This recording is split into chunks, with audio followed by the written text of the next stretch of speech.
What's up, Hellraisers? Welcome back to yet again another video. So today's video is going to be another list that I put together for you. Basically, you're going to be talking about movies that you've never seen before, or movies you probably heard of but you never actually watched it. But basically, overall, these are good movies you probably never seen that you should definitely check out. But don't worry, I did all the hard research for you. I did all the lookups and all that stuff. I looked up where these movies are streaming at. So I'm going to tell you where all these movies is streaming at, aside for, I think, 2 of these movies you might have to pay for. But don't worry, I'll tell you once you get there. So with all that being said, let's dive into today's list. Before we get into the list, I just want to say, minor spoiler. I'm going to try not to spoil too much. Don't worry, I'm not going to put no spoiler warning. I'm going to try not to spoil too much of the movie. I'm just going to give enough detail for you to check the movie out, okay? So with all that being said, let's dive in. So to kick things off at number 10, we got a movie called Grace that came out in 2009. You can also watch this movie on Tubi TV, which is free. So Grace tells a story about a mother that just had a baby, and all of a sudden she quickly realized that her baby required more than breastfeeding to basically grow up. And what the mother has to do for her baby, she has to feed her baby something particular in order for her baby to survive. Now, the reason I can't say too much, because this is a movie that requires that you have to actually watch it. If you watch this movie, if you got to use the bathroom, or if you have to go answer your front door, pause this movie. You have to pause it to truly understand this movie. You can't just let it play in the background and then just have it for background noise, because this movie is not that type of movie. You have to actually pay attention. And the reason why I'm not giving too much information is because, like I said before, I said again, it's a film where you just have to watch it, okay? You can't just let me spoil everything, otherwise the movie will be no fun. So you actually have to just watch the movie in order to find out exactly what's going on with this baby. No spoiler here. Moving down from there, at number 9, we got a movie called D. Whale, starring Jennifer Anderson and Troy Barker. I fucking forgot his name just that fast. Anyway, this movie tells a story about 2 married couples, from different married couples, by the way. They found themselves riding a train every single day, and all of a sudden they put a liking to each other, and little by they know, one of them got a very dark secret and trying to wheel the other one in into having a very interesting affair that turned horribly wrong. And that's when things become very, very bizarre the further they have this love affair that they're having. This is a damn good thriller movie. You can watch this movie on Tubi TV. It's absolutely free. This is a damn good thriller. It's a movie where it knows what it is and it tries to go in a lot of different directions. I kind of wish that Jennifer Anderson would take more roles where she's playing a dark, sinister character. There's just so much about her. And when she's playing a role that doesn't require her to be like that, be that character from Friends, I think that she's better in other movies when it doesn't require her to be family friendly, if you would say. But D-Whale is just one of them films where it just works. The moment it comes on, you have no idea what this fucking movie is about to go. You just know you're watching it and you're having a good ass time. Check this movie out on Netflix. It's very interesting. I mean, you just have to watch it. So make sure you check this movie out on Tubi TV. It's absolutely fucking worth the watch. It's very interesting and intriguing at the same time, especially when it comes down to the performance of Jennifer Anderson. Number 8, moving down at number 8, we got a movie called Unfaithful, starring Diana Lane, Richard, I forgot the guy's name, Richard something. This movie came out in 2002, and you can watch it anywhere for $3.99. It is worth it, but I would say wait until it's free to watch it, because you shouldn't have to pay for that. This is why I say physical media should always be around. Always.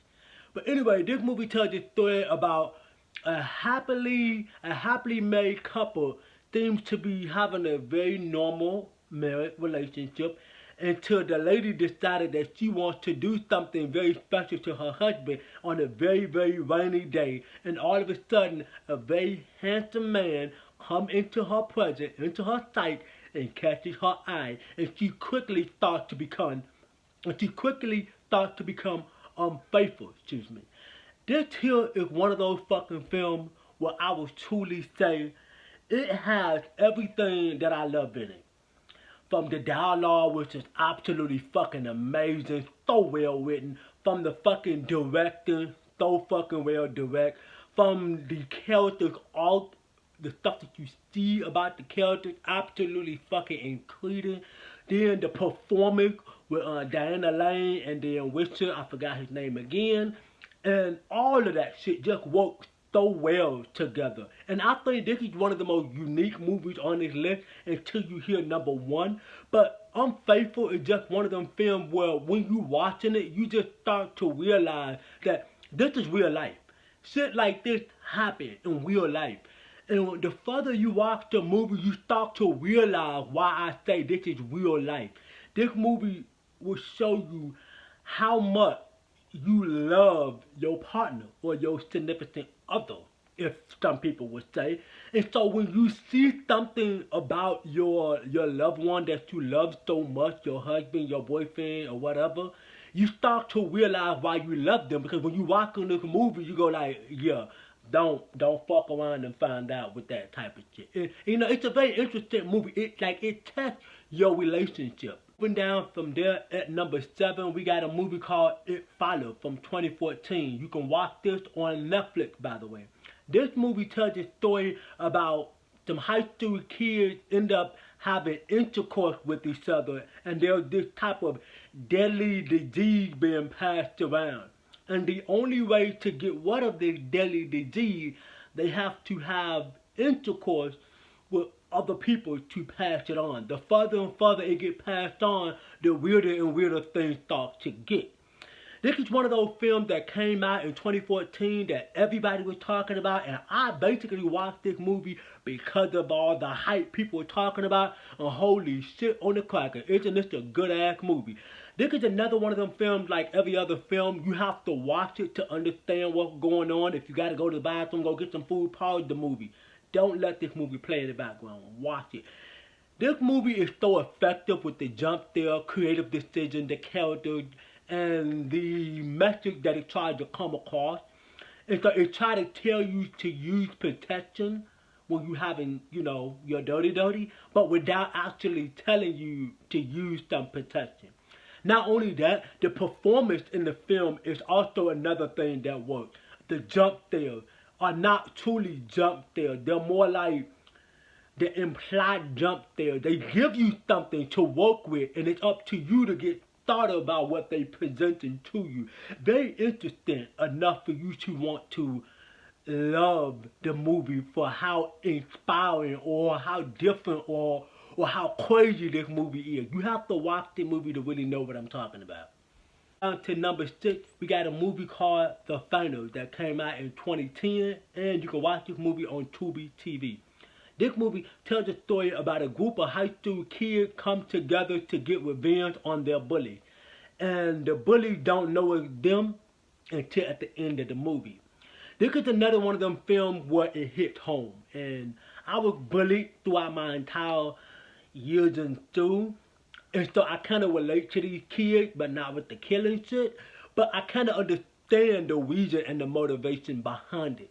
And so when you watching this movie, you kind of feel for the kid that's getting bullied, and you feel for the kid who's getting tortured by these bullies. And so the further you watch the movie, you start to realize, damn, this movie is just, it's relatable for a lot of reasons. To watch the movie, you have to truly understand both sides of the story. You understand the kid's perspective who getting bullied, and then you understand the kid's perspective on who getting tortured by the bully. You kind of have to understand both sides of the story. Just like every other movie, you have to also pay attention to it as well. This movie is very graphic. I wouldn't say graphic, but the graphic that it goes, pretty fucked up, I would say. Some pretty graphic shit. moving down into number 5, we got a movie called Stay Alive from 2006. You can watch this movie on Prime Video. Boy, what can I say about Stay Alive from 2006? Man, this is the film that I saw in 2006, and I'm gonna be completely honest with you. This movie is ahead of its time. It came out at the right time and the wrong time, but ahead of its time. This movie tells a story about a group of friends that come together to play this online game that kills their friends. In order to find out what killed their friends, they must play the game together to get to the end of the game to find out what killed him. This is one of them films where I will truly say, if it came out today, this would be a good ass movie for us gamers. It would be. I know it would be.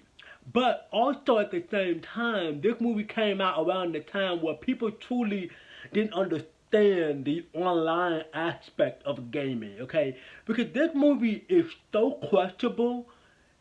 Back in the day, it was questionable. Looking at it in today's standard, you kind of understand where the hell this movie is going. Because the idea of it, the concept is nice. But back in 2006, they got like, what? But like I said before, I said again, there's some goofy elements to the movie. There is also some campy moments in the movie. Dumbass characters, good characters. You got this beautiful little thing right here, Sophia Bush in this movie. This is the only reason I actually watched the movie. Just keep that in mind. But anyway, long story short, this whole movie, the atmosphere of this movie is what worked for me as well. Because being a gamer back in 2006 up to now definitely does show that how video gamer movies should be and how it should not be. I think this is the only time I ever say this. This movie deserves a remake. I don't think you can fuck this up.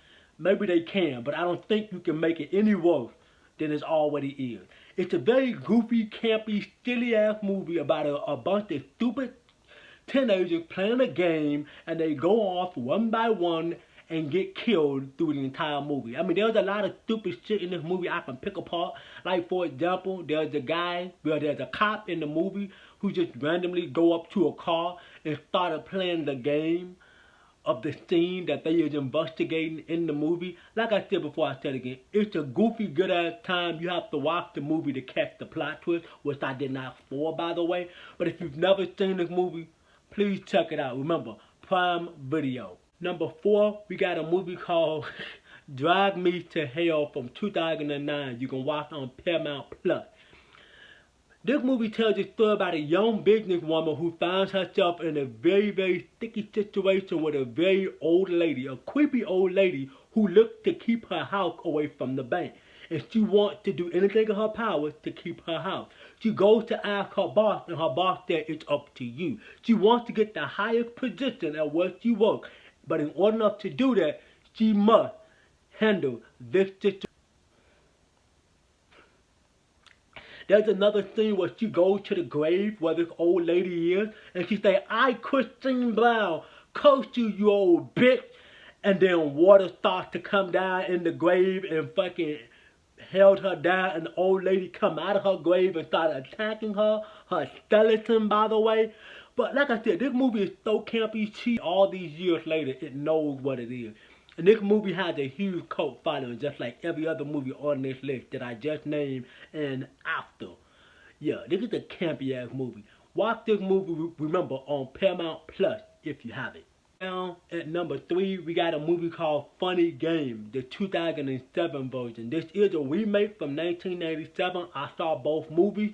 I like the 2007 version better. You can watch this movie on Prime Video as well. This movie tells a story about 2 strange young men come to this couple's house asking if they could get certain things for breakfast, like some eggs or whatnot. And all of a sudden, these 2 boys decided to make this family life a living hell by torturing the shit out of them, aka playing a very funny game.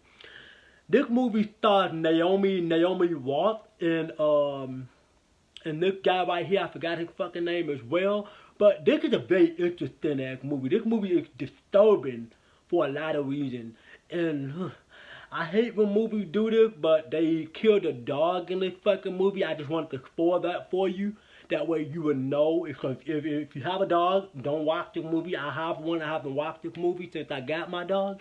But yeah, this is a very disturbing ass movie for a lot of reasons. You know, this movie gets under your skin a lot. And you know, like it lets you know why you don't open your door for strangers too. But yeah, this is one of them films where it's very eerie for a lot of reasons, and it worked because that's what they were trying to get out of you. The very creepiness and the eerie factor of this movie just really gets on my skin. It's still a good ass fucking movie. Remember, watch it on Prime Video if you actually want to watch a disturbing movie. Or if you've never seen one, let this be your first one.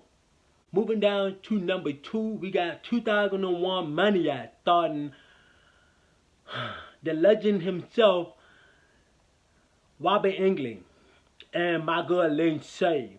This movie came out in 2005, and you can watch it on Tubi TV. This movie tells the story about a group of friends go to this strange town that is filled with some people who just like to party all the time and eat barbecue. But not the type of barbecue you're thinking. It's some, I don't want to spoil it because it kind of ties into the main plot of the movie, but just watch the movie on Tubi TV to actually understand how crazy this movie is.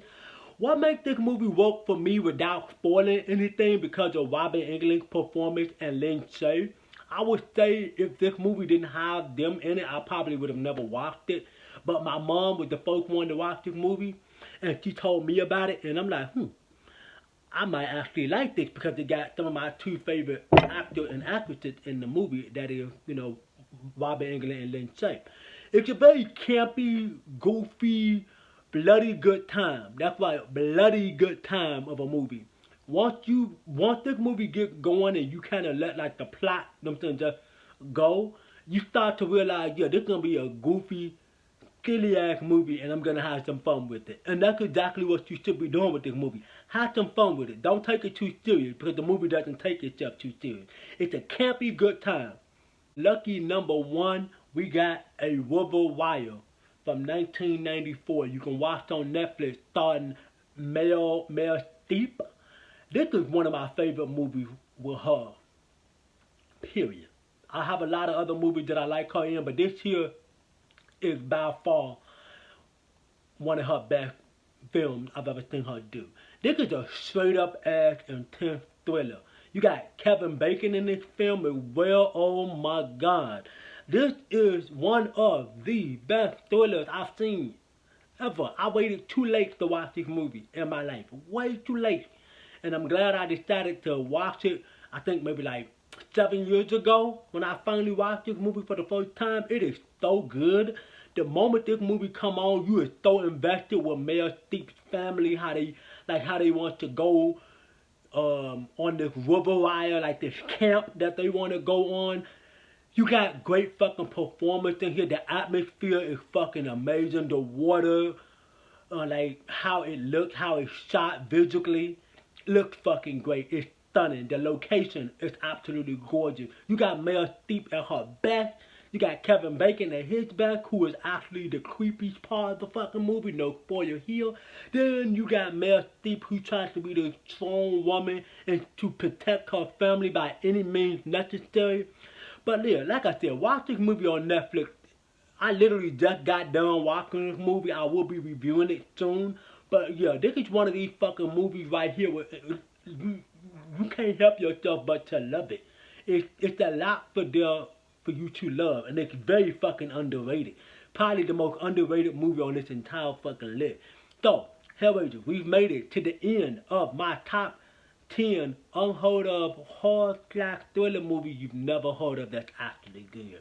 So if you want to get in touch with your boy, remember, social media link will always be in the description down below. Then, with all that being said, I hope to catch you Hellraisers in my next video. But before I let you go, make sure you consider dropping a like on the video, subscribe to the channel, and turn on that fucking bell notification so that way when I drop another lit video for the channel, you'll be the first ones to get it. And I hope to catch you Hellraisers in my next video.